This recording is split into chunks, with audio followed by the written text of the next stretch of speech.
আসসালামু আলাইকুম, স্বাগত জানাচ্ছি আরটিভি রাতের সংবাদে। আপনাদের সাথে আছি আমি পারভিন মিতু। 48 ঘন্টার আলটিমেটাম দিয়ে শপথের দাবিতে চলা আন্দোলন আপাতত স্থগিত করেছেন বিএনপি নেতা ইশরাক হোসেন।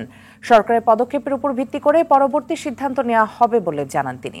এর আগে মেয়র হিসাবে ইশরাককে শপথ না পড়ানোর নির্দেশনা চেয়ে করা রিট খারিজ করে দিয়েছেন হাইকোর্ট। ফলে শপথ পড়াতে বাধা নেই বলে জানান তার আইনজীবী। তবে হাইকোর্টের আদেশের বিরুদ্ধে আপিল করবে বলে জানান প্রতিপক্ষ। এদিকে উচ্চ আদালতের রায়ে জনগণ ও গণতন্ত্রের বিজয় বলে মন্তব্য করেছেন মির্জা ফখরুল ইসলাম আলমগীর। সাকিবুর রহমানকে সঙ্গে নিয়ে বিস্তারিত জানাচ্ছেন সাদিয়া কানিজ। 2020 সালে অনুষ্ঠিত ঢাকা দক্ষিণ সিটি কর্পোরেশন নির্বাচনের ফল বাতিল করে সাবেক মেয়র সাদেক হোসেন খোকার পুত্র বিএনপি নেতা ইশরাক হোসেনকে মেয়র ঘোষণা করে রায় দেন আদালত। নির্বাচনী ট্রাইব্যুনালের রায়ে ইশরাককে দক্ষিণ সিটির মেয়র নির্বাচিত করা হয়। পরে গেজেট দেয় নির্বাচন কমিশন। নির্বাচনী ট্রাইব্যুনালের রায় ও শপথ নিয়ে 14 মে হাইকোর্টে রিট করা হয়। বৃহস্পতিবার রিটটি খারিজ করে আদালত। ইশরাকের আইনজীবীরা বলেন, মেয়র পদে তাকে শপথ পড়াতে বাধা থাকলো না। মহামান্য হাইকোর্ট ডিভিশন বলেছে এই মামলাটা এসেছে ট্রাইব্যুনাল থেকে। কেউ যদি ক্ষতিগ্রস্ত হয়ে থাকে, যদি সে আপিলের ট্রাইব্যুনাল আছে সেখানে যেতে পারে। ফলে ইশরাকের শপথ নেওয়ার আর কোনো বাধা রইল না। তো আজকে এটা প্রমাণিত হয়েছে যে আইনি প্রক্রিয়ায় ইশরাক সাহেবকে মেয়র হিসাবে শপথ নিতে এই সংশ্লিষ্ট মন্ত্রণালয়ের আর কোনো বাধা থাকলো না। তবে হাইকোর্টের আদেশের বিরুদ্ধে আপিল করার কথা জানিয়ে রিটকারী আইনজীবী জানান, আপিল নিষ্পত্তি না হওয়া পর্যন্ত শপথ পড়ানো যাবে না। আমরা উচ্চতর আদালতে যাব, মহামান্য আপিল বিভাগে আমরা আপিল ফাইল করব। থাইল্যান্ডে চিকিৎসাধীন বিএনপি মহাসচিব আশা করেন, ইশরাক হোসেনের শপথ পড়াতে স্থানীয় সরকার মন্ত্রণালয় দ্রুত ব্যবস্থা নেবে। গণতন্ত্রের বিজয় হলো। আমি আশা করব যে মন্ত্রণালয় এখন আর কোনো সমস্যা তৈরি না করে দ্রুত তারা ইশরাকের শপথের ব্যবস্থা করবেন। এদিকে দুই উপদেষ্টার পদত্যাগ ও ইশরাক হোসেনকে মেয়রের দায়িত্ব বুঝিয়ে দিতে কাকরাইল মসজিদের সামনে ও মৎস্য ভবনের সামনে বৃহস্পতিবার সকাল থেকে অবস্থান নিয়ে বিক্ষোভ করে ইশরাক সমর্থকরা। অন্তর্বর্তীকালীন সরকারের উপদেষ্টা আসিফ মাহমুদের আমরা পদত্যাগ দাবি করছি। যতক্ষণ পর্যন্ত আমাদের বিজয়ের কাঙ্ক্ষিত লক্ষ্য অর্জন না হবে ততক্ষণ পর্যন্ত আমরা ঘরে ফিরে যাব না। এতে আশপাশের সড়কে যান চলাচল স্থবির হয়ে পড়ে। বৃষ্টি উপেক্ষা করেই চলে নবম দিনের অবস্থান কর্মসূচি। এ অবস্থায় বিকেলে কাকরাইলে আন্দোলনে যোগ দিয়ে অন্তর্বর্তী সরকারকে 48 ঘন্টা পর্যবেক্ষণের সময় বেঁধে দিয়ে আন্দোলন আপাতত স্থগিত করেন ইশরাক হোসেন। আমরা আশা রাখব যে বর্তমান অন্তর্বর্তীকালীন সরকার আর একদিনও কালক্ষেপণ না করে অবিলম্বে আদালতের রায় বাস্তবায়ন করার মাধ্যমে তাদের আগামী দিনের এজেন্ডা সেটা জনগণের কাছে ফুটিয়ে তুলে ধরবে। প্রথম যে দাবিটি করেছিলাম যে ছাত্র প্রতিনিধি সহ অন্যান্য প্রতিনিধিদের পদত্যাগ করতে হবে, সেটা কিন্তু পরিবর্তন হবে না। সরকারের কর্মকাণ্ডের উপর ভিত্তি করে পরবর্তী কার্যক্রমের নির্দেশনা আসবে বলে জানান তিনি। সাদিয়া কানিজ, আরটিভি, ঢাকা। সরকারকে 48 ঘন্টার আলটিমেটাম দিয়ে ইশরাক হোসেনের আন্দোলন আপাতত স্থগিত করার বিষয়ে আলোচনা করতে স্টুডিওতে আমাদের সাথে আছেন জনাব জবানের সম্পাদক ও চিন্তক রেজাউল করিম রনি। জনাব রেজাউল করিম রনি, আপনাকে স্বাগত আমাদের স্টুডিওতে। ধন্যবাদ আমাকে আমন্ত্রণ জানানোর জন্য। ছোট্ট করে আপনার কাছে জানতে চাই যে আদালতের প্রতি সম্মান জানিয়ে জনাব বিএনপি নেতা ইশরাক হোসেন আন্দোলন স্থগিত করার যে সিদ্ধান্ত নিয়েছে, এটি রাজনীতির গুণগত পরিবর্তনে কতখানি ইতিবাচক ভূমিকা রাখতে পারে বলে আপনি মনে করেন? দেখেন, ধন্যবাদ। এতদিন আমরা সংস্কার নিয়ে অনেক কথাবার্তা বলতেছিলাম, শুনতেছিলাম। দেখেন, সংস্কার তো মানে শুধু এইটা না যে আপনার এই সংসদের মেয়াদ কতদিন হবে, কতবার প্রধানমন্ত্রী থাকবে, একবারের বেশি দুইবারের বেশি থাকতে পারবে কিনা, বা উচ্চকক্ষ নিম্নকক্ষ বিশিষ্ট হবে কিনা, শুধু এগুলোই তো সংস্কার না। সংস্কার হলো জনগণের ইচ্ছার প্রতি এই যে আপনার সম্মান প্রদর্শন। দেখেন, ঢাকা এমনিতে একটা মানে বসবাসের জন্য খুবই কষ্টকর একটা জায়গা, হ্যাঁ, অনুপযোগী একটা জায়গা বলা চলে। তার মধ্যে রাস্তায় যানজটের জামের কারণে আপনার ধরেন যে রেগুলার শিডিউল মেনটেন করতে নাগরিকদের খুবই হিমশিম খেতে হয়। তো এরকম একটা শহরে এত ঘনবসতিপূর্ণ একটা জায়গা অবরুদ্ধ হয়ে যায় যদি আন্দোলনের কারণে, সেটা গোটা নাগরিকদেরই একটা চরম দুর্ভোগের কারণ হয়ে দাঁড়ায়। তো যাই হোক, এবং জনগণও আপনার জনস্বস্তির একটা ব্যাপার থাকে, এবং আরেকটা হলো যে হ্যাঁ, আদালতের রায় যেহেতু রিট খারিজ হয়েছে, আদালত আপনার এখন আদালতের রায় বাস্তবায়নের আর কোনো বাধা নেই সরকারের তরফ থেকে, ফলে এখন তো আর আন্দোলন করার কোনো মানে হয় না, ফলে জনগণও চায় একটা স্বস্তি। ফলে এই যে জনগণের আকাঙ্ক্ষার প্রতি অনুগত থাকা, এটাই সংস্কার, এটাই তো নতুন বন্দোবস্ত, যেটা জনগণের উইল বা আকাঙ্ক্ষার আপনি প্রতিফলন ঘটাবেন, জনগণ যা চায় আপনি সেই অনুযায়ী আপনার রাজনীতিকে পরিচালিত করবেন। এইটাই আসলে সমস্ত সংস্কারের মুদ্রা কথা বা মূল কথা যদি আমরা বলি, আসলে তো এইটাই। তো সেদিক থেকে আমি মনে করি একটা গুরুত্বপূর্ণ জায়গা হলো যে এই যে জনগণের ইচ্ছাকে অ্যাকাউন্টেবল, মানে ইচ্ছার প্রতি নিজেকে অ্যাকাউন্টেবল করা, এটাই কিন্তু একটা ক্ষমতাকে স্বৈরাচারী হতে বাধা দেয়। হ্যাঁ, এবং এই যে ইগো ধরে থাকা, এই যে একটা আপনার কি বলে যে চরম রকমের একটা আপনার প্রতাপশালী ইগো, যেটার পরিণতি আমরা কিন্তু দেখেছি আপনার শেখ হাসিনা, তার যে চরম জনগণের চেয়ে নিজেকে ক্ষমতাশীল মনে করার কারণেই কিন্তু তার এই চূড়ান্ত পরিণতি হয়েছে, গণঅভ্যুত্থানের মধ্যে দিয়ে তাকে বিদায় নিতে হয়েছে। ফলে যে বা যারা যখনই ক্ষমতায় থাকবে তাদের জন্য গুরুত্বপূর্ণ ব্যাপার হলো জনগণের সাথে কোনো এই ইগো, রাগ বা আপনার ক্ষমতার দম্ভ না দেখানো, জনগণকে সবসময় আমলে নেওয়া। আমি মনে করি এই আন্দোলন স্থগিতের সিদ্ধান্ত সারা বাংলাদেশের মানুষ স্বাগত জানায়, আমিও পার্সোনালি স্বাগত জানাই, এবং জনদুর্ভোগ, জনগণের ইচ্ছা এবং ডেফিনেটলি আদালতের রায়কে আমলে নিয়ে যে উনি দ্রুত আন্দোলন স্থগিত করেছেন। এবং আমি মনে করি শুধু আন্দোলন স্থগিত না, সরকার একটা এখন রাজনৈতিক কারণে দাবি পাল্টা দাবি দেওয়া হয়, উনি পদত্যাগের কথা বলছেন, সরকার যেই সমস্ত কারণে এই দাবিগুলো উঠছে এগুলো সরকার যদি খুব গুরুত্ব দিয়ে আমলে নেয়, এবং সরকার যদি রিয়েলি জনগণের আপনার এই যে অভিপ্রায় যেটাকে আমরা বলছি সমস্ত সংস্কারের মূল জনগণের আকাঙ্ক্ষা, জনগণের অভিপ্রায়কে সম্মান জানানো, সেইটাকে আমলে নিয়ে যদি একটা গণতান্ত্রিক উত্তরণের দিকে দ্রুত বাংলাদেশকে নিয়ে যায়, তাহলে আমি মনে করি এই যে বিভাজন, এই যে অনাস্থা, এইটা আপনার দ্রুত দূর করা দরকার। আরেকটা কথা ছোট্ট করে যোগ করব, দেখেন এই সরকার হলো অভ্যুত্থানের ঐক্যবদ্ধ শক্তিদের সম্মিলিত সরকার, ফলে এই সরকারের ম্যান্ডেটের কথা যদি বলতে হবে গণ অভ্যুত্থানের ঐক্যই এর ম্যান্ডেট, ফলে ঐক্য যদি না থাকে সরকারের ম্যান্ডেট থাকবে না, পরিষ্কারভাবে বলতে চাই আমি এটা। ফলে ঐক্যটা ধরে রাখার দায়িত্ব সরকারের দিক থেকে যেরকম, রাজনৈতিক দলগুলোর দিক থেকে সেরকম। ফলে সেদিক থেকে একটা বৃহত্তর রাজনৈতিক দলের প্রতিনিধি হিসাবে ইশরাক হোসেনের এই আচরণকে আমি খুবই পজিটিভ, জনবান্ধব, জনগণের দিকে তাকিয়ে এমনিতেই তো উনি জনগণের মেয়র, ফলে এখানে মেয়র হওয়াটা না হওয়াটা উনি যেটা আগে বলেছে এটা একটা প্রতীকী ব্যাপার মাত্র, মেয়াদি আছে বা আর কয়দিন। ফলে কিন্তু জনগণের এই যে উইল, জনগণের যে আকাঙ্ক্ষা, জনগণের কাছে ক্ষমতাকে দায়বদ্ধ করা বা জনগণের দিকে ক্ষমতাকে নিয়ে আসবার যে প্রচেষ্টা, এইটার যে আপনার একটা উদ্যোগ, আপনার এটা বৃহত্তর গণতান্ত্রিক রাজনৈতিক দল হিসেবে বিএনপি তো বটেই, অন্যান্য দলগুলোর ক্ষেত্রে আমি মনে করি যে এটা আমাদের স্পষ্ট করে বলা উচিত।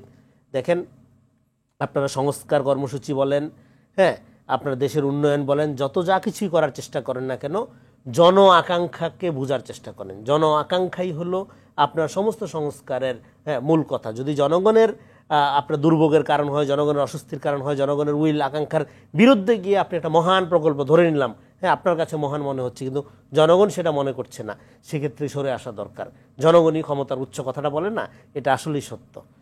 তো আমি মনে করি এইখানে এই সিদ্ধান্তের মধ্য দিয়ে ইশরাক হোসেনের জনপ্রিয়তা, এমনিতেই উনি জনপ্রিয়, আমি মনে করি জনগণ আরও বুঝতে পারবেন যে আসলে উনি জনবান্ধব, এবং জনগণের সুবিধা, জনগণের আপনার কষ্ট যাতে লাঘব হয়, জনগণ যাতে আরেকটু স্বস্তির ভাবে আপনার থাকতে পারেন, সেই আলোকে উনি আসলে রাজনীতি করেন, ক্ষমতা বান্ধব না। ওনার লোভ একটা দিকে আসতে হয়তো, সেটা হলো আপনার যে ক্ষমতার লোভ না, জনতার লোভ। সেই জনতার লোভে আরও উনি লোভী হয়ে উঠুন, জনতার সাথে ওনার সম্পর্কটা আরও অটুট হোক, এবং গণতান্ত্রিক প্রক্রিয়ায় যেটা দরকার, জনগণের সাথে রাষ্ট্রের যে সম্পর্ক, শুধু রাজনৈতিক দলগুলোর না, সেদিকে আপনার আমার বাংলাদেশে এগিয়ে যাক, এই প্রত্যাশাই ব্যক্ত করছি। জনাব রেজাউল করিম, অসংখ্য ধন্যবাদ আপনাকে আপনার গুরুত্বপূর্ণ মতামত তুলে ধরার জন্য এবং আমাদের স্টুডিওতে এসে আমাদের সময় দেওয়ার জন্য। ধন্যবাদ।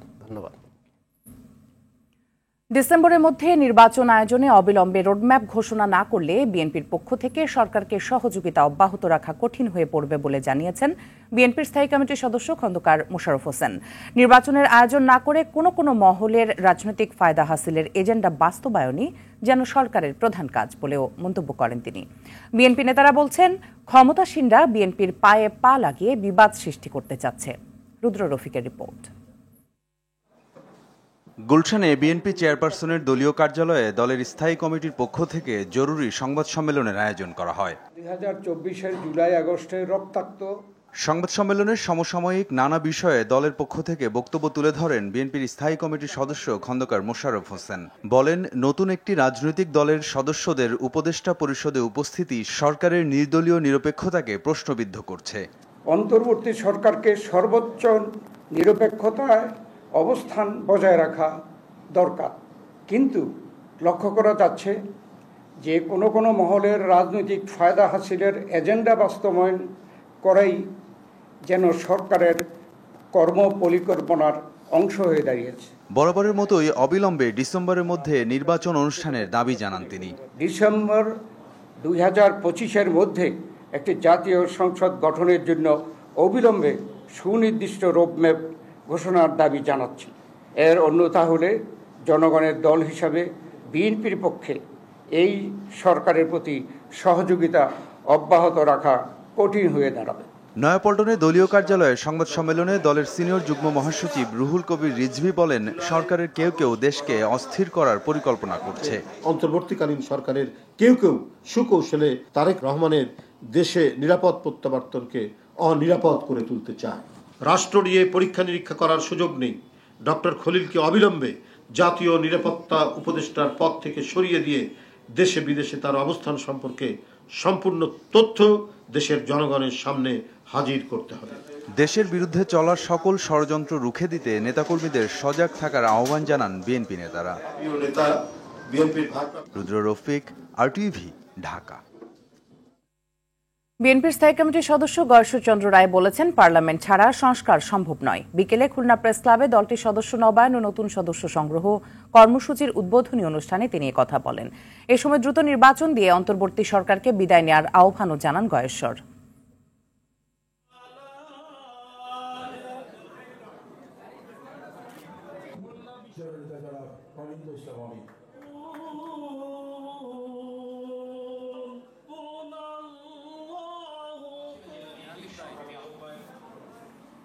পার্লামেন্ট ছাড়া সংস্কার সম্ভব না, তাহলে গণতান্ত্রিকভাবে সুষ্ঠু অবাধ নির্বাচনের মাধ্যমে যে সরকার হবে, যে পার্লামেন্ট হবে, সেই পার্লামেন্টের দায়িত্ব এই সংস্কার প্রস্তাবগুলি। জ্ঞাত আয়ের বহির্ভূত সম্পদ অর্জনের মামলায় 3 বছরের কারাদণ্ডাদেশের রায়ের বিরুদ্ধে বিএনপির ভারপ্রাপ্ত চেয়ারম্যান তারেক রহমানের স্ত্রী জুবাইদা রহমানের আপিল শুনানি সোমবার। জুবাইদা রহমানের আইনজীবী SM শাহজাহান বলেন, আইনি প্রক্রিয়া অনুসরণ করে মামলাটি করা হয়নি, তাই তারেক রহমান ও জুবাইদা রহমান দুজনেই খালাস পাবেন আশাদার।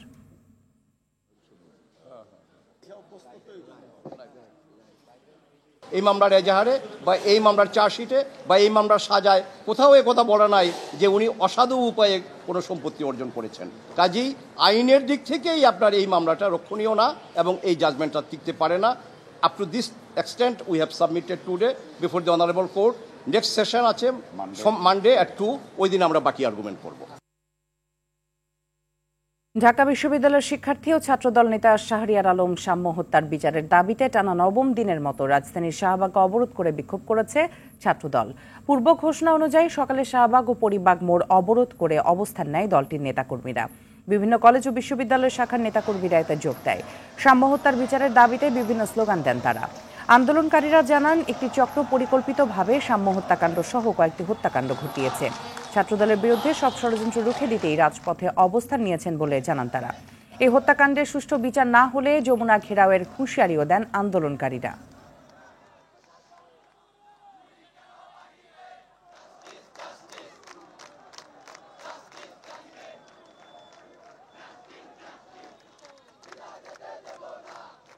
তদন্ত চলছে, আমরা তদন্তের উপর আস্থা রাখতে চাই, কিন্তু আমরা মনে করছি এটি পরিকল্পিত রাজনৈতিক হত্যাকাণ্ড হলেও হতে পারে। রোদ বৃষ্টি ঝড় উপেক্ষা করে আমরা আমাদের সহযোদ্ধার বিচারের দাবিতে রাজপথে অবস্থান করছি। নিরাপদ ক্যাম্পাস হবে, একটা নিরাপদ বাংলাদেশ হবে, সেই লক্ষ্যে মানুষ আন্দোলন করেছিল। মানুষের সেই আকাঙ্ক্ষা প্রত্যাশা পূরণ করতে এই সরকার ব্যর্থ হয়েছে। এই মামলা ডিবিতে হস্তান্তর করা হয়েছে। তারা নিজেরাই কনফিউজড যে এখানে সিসি ক্যামেরা ছিল না, ফুটেজ পাচ্ছে না, এবং তারা এটা কিভাবে তৎকালীন সময়ে যদি শাহবাগ থানা পুলিশ দ্রুততম সময়ে পুরো এলাকায় রেড দিত, কিংবা প্রশাসন এত তৎপর হতো, তাহলে হয়তো গ্রেপ্তার হতো, তাদের যে ভাষ্য। 2008 সালের জাতীয় নির্বাচনে শেখ হাসিনার হলফনামায় সম্পদের তথ্য গোপন করার প্রমাণ পেয়েছে দুর্নীতি দমন কমিশন। সংস্থাটির চেয়ারম্যান আব্দুল মোমেন জানান, নির্বাচনী বিধিমালা লঙ্ঘন করায় তার প্রার্থিতা থাকার সুযোগ ছিল না। এ বিষয়ে ব্যবস্থা নিতে নির্বাচন কমিশনকে চিঠি দিয়েছেন তারা। একই সঙ্গে দুদক তার বিরুদ্ধে আইনি পদক্ষেপ গ্রহণ করবে বলেও জানান দুদক চেয়ারম্যান। তিনি বলেন, 2008 সালের নির্বাচনে 1,75,000 টাকার স্থাবর সম্পদ এবং 3,000 কোটি 47 লাখ টাকার অস্থাবর হিসাব দাখিল করেন। অনুসন্ধানে উঠে এসেছে, শেখ হাসিনার তৎকালীন সময় স্থাবর সম্পদ ছিল 33,66,000 টাকা আর অস্থাবর সম্পদ 5,18 লাখ টাকা। সব মিলিয়ে 2,03 লাখ টাকার বেশি সম্পদের তথ্য গোপন করার প্রমাণ মিলেছে দুদকের অনুসন্ধানে। আমরা সেরকম কিছু বলিনি। আমরা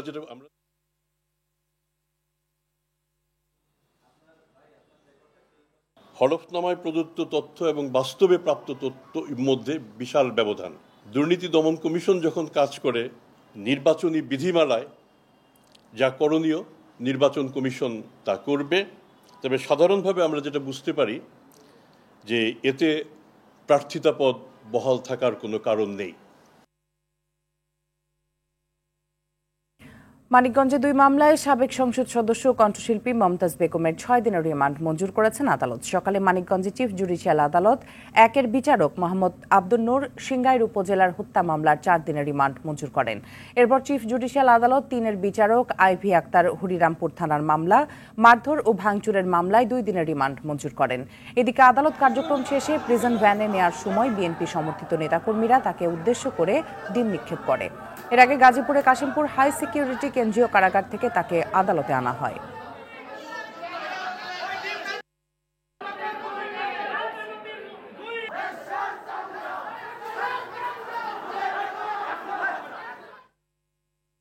গ্রেপ্তারের ক্ষমতা পেল আন্তর্জাতিক অপরাধ ট্রাইব্যুনাল। এই প্রজ্ঞাপনে এমন তথ্য জানানো হয়েছে। আন্তর্জাতিক অপরাধ ট্রাইব্যুনাল 1-এর কার্যবিধি 2010-এর সংশোধনের মাধ্যমে প্রসিকিউটরদের এই ক্ষমতা দেওয়া হলো। গণ অভ্যুত্থানে 5 আগস্ট আওয়ামী লীগ সরকারের পতনের পর 14 অক্টোবর আন্তর্জাতিক অপরাধ ট্রাইব্যুনাল পুনর্গঠন করা হয়। তারপর আন্তর্জাতিক অপরাধ ট্রাইব্যুনাল আইনের 2টি সংশোধন আনা হয়। ট্রাইব্যুনালের কার্যবিধি সংশোধন আনার এটিই প্রথম উদ্যোগ। গ্রেপ্তারের ক্ষমতা দেওয়া হচ্ছে।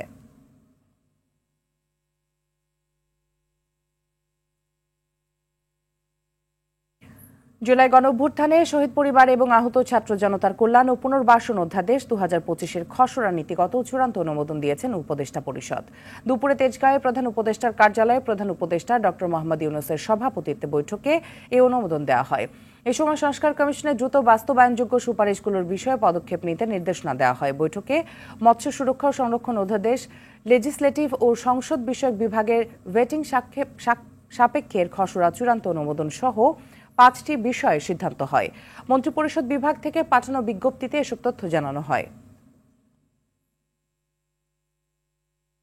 পররাষ্ট্র সচিব জসিমউদ্দিনের স্থলাভিষিক্ত হলেন রুহুল আলম সিদ্দিকী। শুক্রবার থেকে দায়িত্ব গ্রহণ করবেন তিনি। বৃহস্পতিবার পররাষ্ট্র মন্ত্রণালয়ের অফিস আদেশে তথ্য জানানো হয়েছে। জুলাই অভ্যুত্থানের পর পররাষ্ট্র মন্ত্রণালয়ে সচিবের দায়িত্বে আসেন জসিমউদ্দিন। তার জায়গায় রুটিন দায়িত্ব পালনে আসা সচিব রুহুল আলম সিদ্দিকী বিসিএস একাদশ ব্যাচের পররাষ্ট্র ক্যাডারের কর্মকর্তা। আপাতত বিভক্ত হচ্ছে না জাতীয় রাজস্ব বোর্ড এনবিআর। সন্ধ্যায় অর্থ মন্ত্রণালয়ের পাঠানো এক সংবাদ বিজ্ঞপ্তিতে জানানো হয়, এনবিআর এর সকল কার্যক্রম আগের মতোই চলবে। পদ সংখ্যা কমবে না, বরং বাড়বে। কমিশনের প্রথম ধাপের আলোচনায় সংস্কার বিষয়ে ঐক্যমত্য থাকলেও তা বাস্তবায়ন নিয়ে মতপার্থক্য দেখা দিয়েছে। ঐক্যমত্য কমিশনের সদস্য ডক্টর ইফতেখারুজ্জামান বলেন, সংস্কার নিয়ে রাজনৈতিক দলের অবস্থান ইতিবাচক। দ্বিতীয় ধাপের আলোচনায় সমাধানের আশা করেন তিনি। আর রাজনীতি বিশ্লেষক ডক্টর মাহবুবুল্লাহ মনে করেন, কিছু মৌলিক সংস্কার অন্তর্বর্তী সরকারের মেয়াদে, আর বাকিগুলো ভবিষ্যতে বাস্তবায়ন করা প্রয়োজন। আতিকা রহমানের রিপোর্ট।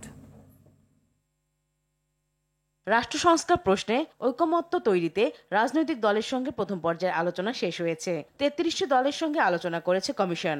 বেশ কিছু প্রস্তাবে দলগুলো একমত হলেও মতপার্থক্য রয়েছে অনেক। সংবিধান সংস্কার, সাংবিধানিক কাউন্সিল গঠন, প্রধানমন্ত্রীর মেয়াদ সহ বিভিন্ন বিষয়ে ভিন্নমত রয়েছে।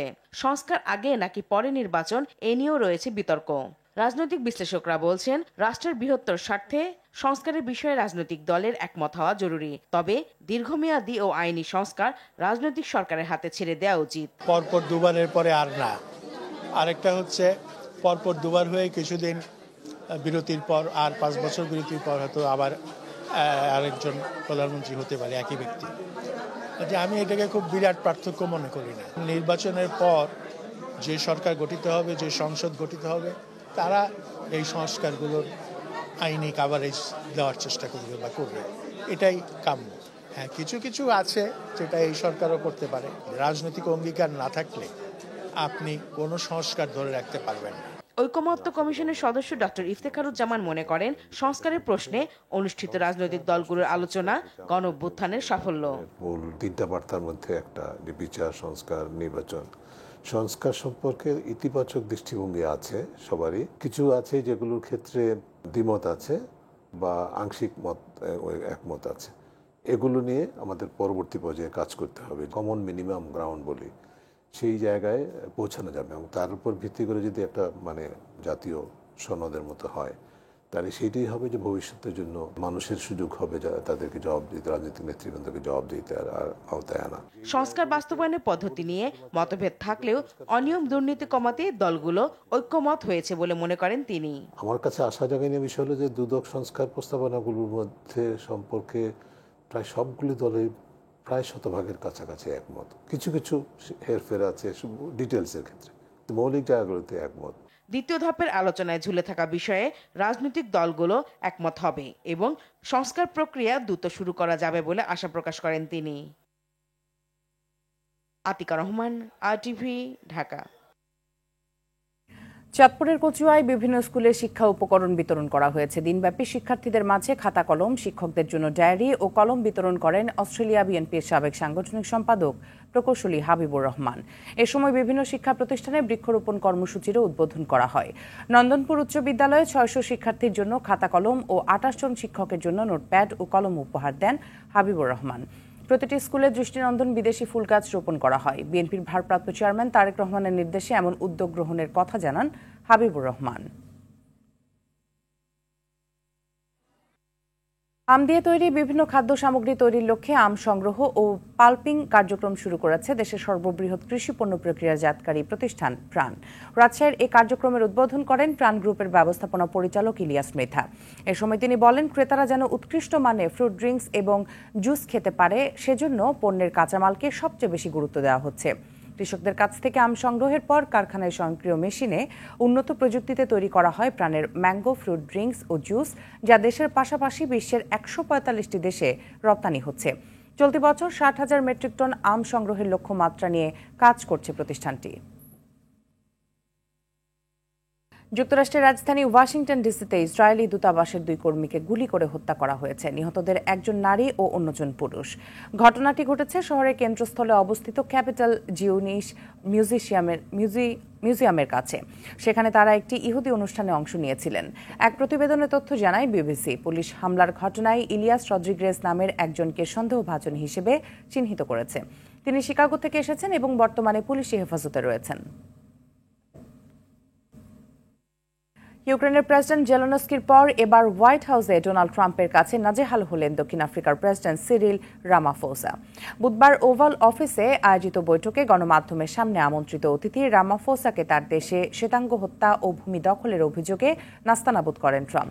এ সময় কয়েকটি সংবাদ প্রতিবেদন ও একটি ভিডিওকে সপক্ষে প্রমাণ হিসেবে উপস্থাপন করেন মার্কিন প্রেসিডেন্ট। তবে তর্কে না জড়িয়ে শান্তভাবে সব অভিযোগের উত্তর দেওয়ার চেষ্টা করেন সিরিল রামাফোসা। খেলার খবর। পাকিস্তান সিরিজ দিয়ে আবারও দলে ফিরেছেন টাইগার অলরাউন্ডার মেহেদী হাসান মিরাজ। পিঠের ইনজুরিতে পাকিস্তান সফরে সৌম্য সরকার ছিটকে যাওয়ার তার পরিবর্তে দলে নেওয়া হয়েছে অভিজ্ঞ এই অলরাউন্ডারকে। বৃহস্পতিবার এক সংবাদ বিজ্ঞপ্তিতে বিষয়টি নিশ্চিত করেছে বিসিবি। PSL এ লাহোরে কার্লান্দাসের হয়ে খেলতে পাকিস্তান রয়েছে মিরাজ। PSL শেষ হলেই তিনি বাংলাদেশ দলের সঙ্গে যোগ দেবেন। আগামী 25 মে পাকিস্তানে পা রাখবে বাংলাদেশ দল। এরপর লাহোরের গাদ্দাফি স্টেডিয়ামে 28 মে প্রথম, 30 মে দ্বিতীয় ও 1 জুন শেষ T20 খেলবে শান্তর দল। রাতের সংবাদ এ পর্যন্তই। মধুরাতের সংবাদ একটাই। দেখার আমন্ত্রণ রইল। ধন্যবাদ সবাইকে।